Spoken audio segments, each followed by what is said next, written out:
warahmatullahi wabarakatuh. Hai semuanya, kembali lagi bersama saya Irisan Nurningsi. Nah, pada video sebelumnya saya membahas mengenai DHCP dan juga ARP. Buat kalian yang belum tahu dan belum paham mengenai apa itu DHCP dan ARP, tonton video ini sampai habis ya. Nah, jadi DHCP itu kepanjangan dari Dynamic Host Configuration Protocol.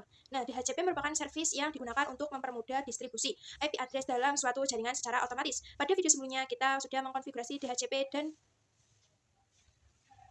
IP secara otomatis dari DHCP-nya. Nah, lalu DHCP ini berjalan dalam suatu broadcast domain atau dalam satu jaringan. Misalnya ketika ada sebuah switch yang terhubung ke beberapa jaringan. Broadcast itu ibarat satu cakupan linknya. Nah, lalu untuk jenis DHCP ada 3, yaitu yang pertama DHCP server, DHCP client, dan DHCP relay. Nah, DHCP server adalah penyedia layanan DHCP ke klien, sedangkan DHCP client adalah penerima layanan dari DHCP server. Lalu DHCP relay adalah penghubung antara DHCP server dan klien. Jadi DHCP server itu sebagai pengirim atau penyedia dan DHCP client yaitu sebagai penerima dan DHCP relay sebagai penghubung. Lalu ada cara kerja DHCP. Nah, cara kerja DHCP itu berupa doa, yaitu discover over request. Unknown. Pada video sebelumnya saya itu sudah diminta IP dari diisi dan muncul tulisan DORA yang berarti proses discover over request. Nah, pada penjelasannya seperti itu. Untuk yang discover broadcast ada server di mana. Lalu untuk yang over request saya punya IP address ABCD. Mau nggak? Lalu untuk yang request broadcast minta address lengkapnya dong. Lalu untuk Unicast menjawab, oke silahkan. Nah, contohnya seperti ini ya teman-teman. Ketika PC ingin meminta IP address ini, kita bisa mengetikkan perintah IP DHCP, lalu enter. Nah, maka akan muncul tulisan DORA seperti ini. Dan nanti muncul IP-nya.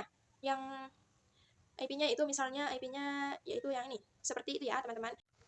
Nah, lalu ada yang namanya ARP ya teman-teman. ARP itu kepanjangan dari Address Resolution Protocol. Nah, ini digunakan untuk mapping IP address pada layar 3 dengan address. Di layar 2 untuk menghubungkan kedua device-nya.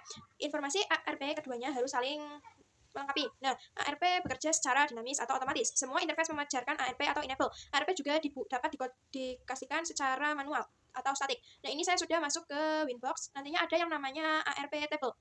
Nah, untuk menampilkan ARP table, PC harus mengirim paket terlebih dahulu. Apa itu?